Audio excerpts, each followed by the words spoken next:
Hey guys, so I just got back from seeing another double feature. It was nice to only have to see one movie last weekend, but here at last, this past weekend, there was 5 movies that came out to my theater. I'm like, fuck! As soon as today popped up, I was like, man, I got a lot of shit to catch up on, don't I? Um, and I was like, well, might as well just get started now. If I don't, I will never get caught up on anything as far as the new movies. And first movie I went and saw was the big smash hit of this past weekend, Downhill. Again, I always seem to start out the movie that did the worst at the box office.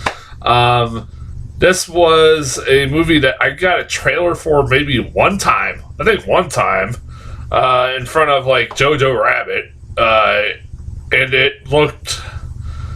like it looked like small, like what almost every indie comedy looks like nowadays, with like big stars like Will Ferrell and Julia Louis-Dreyfus. I'm like, whatever. I like both of them. Will Ferrell's kind of hit and miss when it comes to me as far as like his movies. Like some movies I love. I love the movie Elf. Still my favorite movie of his. He was having a blast doing that. You can tell. There's stuff like the Adam McKay movies, like Talladega Nights, Anchorman, and stuff like that I cannot stand. So it's a mixed bag with me and Will Ferrell. And I generally like Julia Louis-Dreyfus. Pretty much everything I've seen her in, she's usually pretty good. And I'm like, all right, that could be a decent cast right there. And I saw who was directing it. It's a couple of comedic actors that I recognize. I didn't recognize the names, but as soon as I looked up who they were, I was like, "Oh yeah, I know those guys." They're like a bunch. There are 2 actors that are like constantly in like comedies all the damn time, and like they just don't know their names. And I'm like, "All right, cool. That sounds like they got talented directors behind this. What's the harm in this?" I was not hearing good things. This movie's getting like a 40% on Rotten Tomatoes. That's not really that bad, but from audiences, I was hearing not very good things, good feedback, which you take that with a grain of salt because, like this, a lot of people didn't. There was a lot of people that didn't like stuff like Uncut Gems, but I love that fucking movie. Even though I agree that movie was not for everybody, but I'm like, yeah, you take that with a grain of salt. It's gotten middle of the road reviews, not that great of reviews by critics. We'll see what this. This can't be that bad. It's Julia Louis-Dreyfus and Will Ferrell, right? I fucking hated this movie. I'm not making that up. I hated this movie. This was a fucking pain to sit through.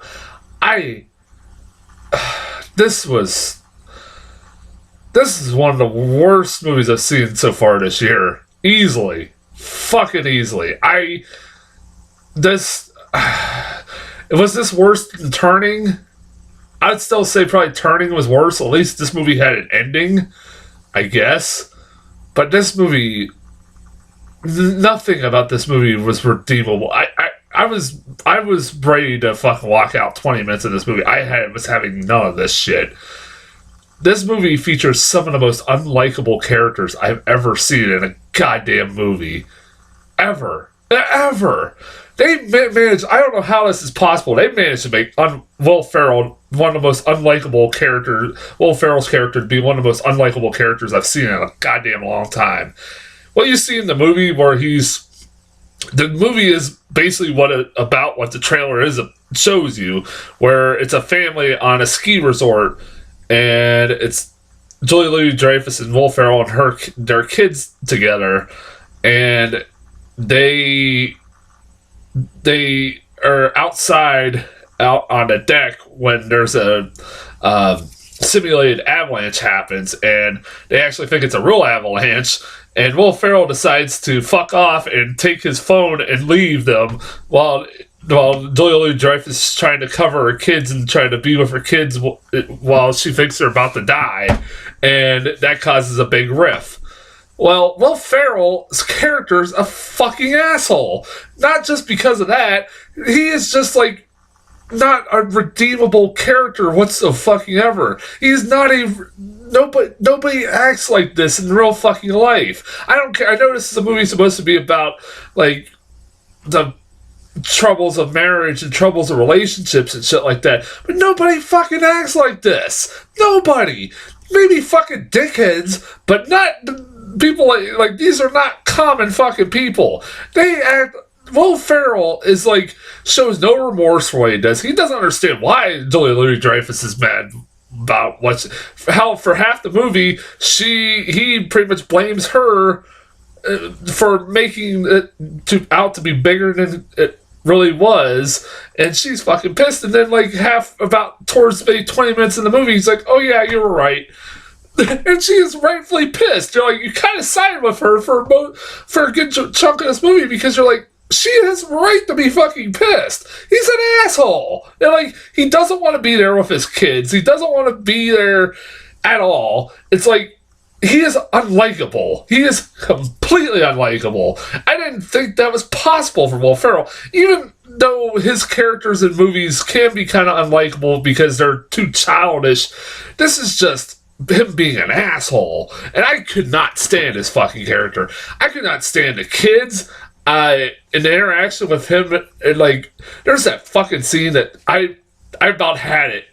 That scene where Will Ferrell pays $2,000 on a fucking helicopter ride, for him and Julia Louis-Dreyfus and his two kids, and they get out of the car, about ready to get in the helicopter. Helicopter's waiting for them. They're late already. And the whole fucking scene is this improvised, annoying ass scene where they're like arguing. Oh, I'm hungry. One kid's like, I'm hungry. And the other kid's like, I can't find my glove. Julia Louis-Dreyfus is like, I can't find his glove. He's hungry. I'm like, shut the fuck up. I'm like, I hate these characters.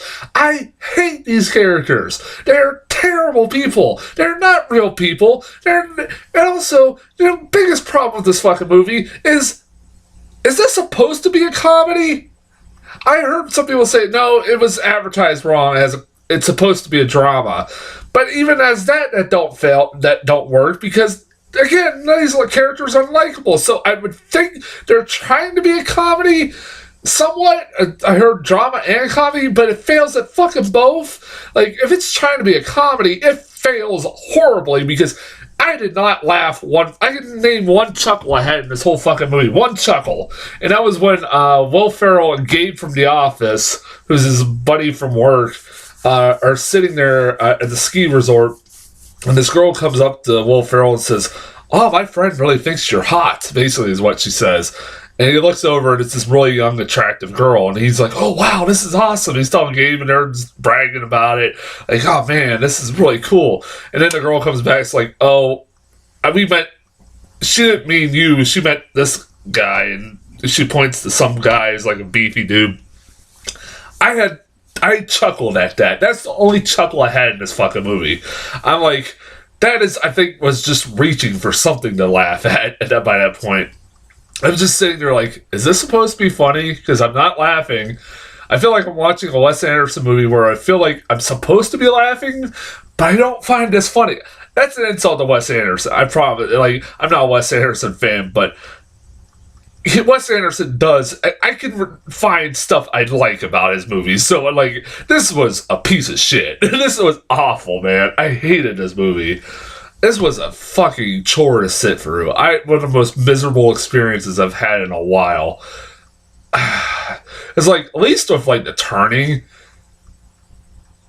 that was a movie that I got gradually mad at as the movie went along, and then the ending just pissed me off. This, I was just miserable throughout the whole fucking thing. I'm like, is this movie ever? I was hoping, like, I hope this movie's close to being over. Thank God, it's only like an hour and 20 minutes. That's at least the nice thing I could say about this movie. It is short. Thank God. God, but it did feel like I felt like I aged 30 years after watching it. I didn't hear one person in that theater that I was with laugh one fucking bit. I didn't hear one laugh. Yeah, this movie sucked. God, and it's a waste of talent and people in front of the camera and behind the camera. It's not that's what pisses it. It's not the actors. It's not. It's just the fucking material they're given. I mean, nobody could save that shit. Not even the best comedians probably could save that shit. Trailers. Military Wives. This is a movie based off a true story about a group of women whose husbands go off to war. I don't know what war it was. I think it's a current war, probably Iraq or something like that. And they decide to have like a support group together where they end up taking up singing like at like on stage at like concerts and shit like that. It looks pretty interesting. It's got who's the fuck is what's her name? God damn it. Man, what's her fucking name? The girl from I'm looking it up. It's gonna bug me if I don't. Kristen Scott Thomas. There you go. I haven't seen her in something in a long goddamn time. It's like I was looking it up. Like, when's the last time I've seen her or anything? She's like, they're like, she was in Darkest Hours. I was like, she was. I don't remember her being in that, but all right, I'll take your word for it. But I love Kristen Scott Thomas. She's a really goddamn great actress. So, I was like, oh yeah. I was like, it's cool to see her in something again. It didn't look bad. I kind of zoned out during that trailer a little bit, but it didn't look that bad. The Hunt. Remember this movie? I don't know if it. I almost forgot this movie was a thing that was going to be coming out like back in September, and then the shit that happened. If you don't know about this movie, or you're like me, forgot about this movie. This is that movie that was supposed to be released by Blumhouse back in September that was shelved. Even though I got posters for that like weeks up leading up into what was supposed to be its release date on that September 27th, where because Trump and a lot of right-wing people said it was attacking the right-wing Trump supporters or something like that. It's a movie that's basically a remake of The Most Dangerous Game, where a bunch of rich people are hunting people for sport, and then there's one of the people that are being hunted is fighting back. And it's supposed to be a political statement, but I really didn't see that much in the trailer that it was trying to be a political thing in the trailer when I first saw it, and now it's, you know, it's gonna be it's gonna be like, it's a movie that doesn't look that good, really.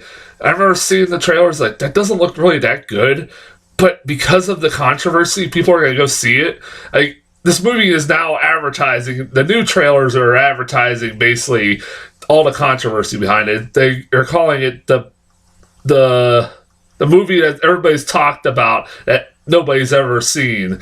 And yeah, it's like they're pretty much banking on that controversy now. I want to see it now just to see what the why there's so much controversy about this. It's coming out on March 13th. Well, I'm sure I'll be reviewing it. I'm glad this movie is getting released, because it was bullshit that they shelved this movie because it offended Trump and some Trump supporters. Fuck you. You need your pacifier. Trump needs his pacifier. But yeah, whatever. I don't think that movie's gonna be really that good anyways, and this is a movie that really everybody's causing a fuss about. It's probably not gonna be that good. That's the problem. The personal history of David Copperfield. I feel like a dumbass when I say this. When I heard this title, I can't be the only one. When I heard this title, I thought, they're making a biopic about David Copperfield? Cool, the magician David Copperfield. I'm like, yeah, that'd be cool. They're like, no, dumbass, it's a Charles Dickens story. I'm like, oh, well, I guess that would explain why Dev Patel is playing David Copperfield. I thought that would be. I was thinking to myself, I was like, I don't think David Copperfield. I might be wrong, but I don't think he was Indian. I was like, okay, whatever. I mean, it's a different casting choice, but yeah, I was like, okay, that makes more sense. I don't know the story. I don't know much about the Charles Dickens story. This is the first I've ever heard of it. Like I said, I thought it was about a biopic about David Copperfield until like I read more into it. So yeah, it didn't look bad. I heard it's supposed to be really good. Didn't look like again one of those trailers I kind of zoned out on. And then The French Dispatch, the new Wes Anderson movie. I just was talking about Wes Anderson in this review, but I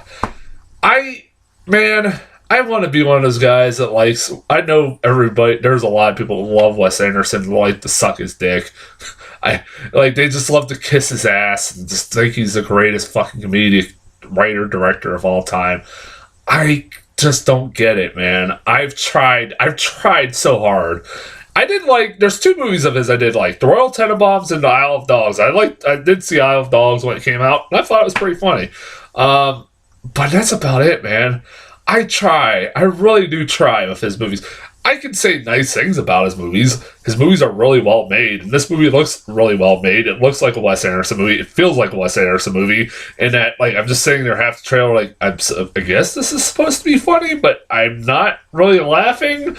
It's the dry sense of humor that he has, dry deadpan sense of humor that we all expect from Wes Anderson. I just don't care for it that much. If you love it, you love Wes Anderson movies, more power to you. I'm not a big fan. I'll still see it if it comes out to my theater. I don't know if it will or not, so we'll see.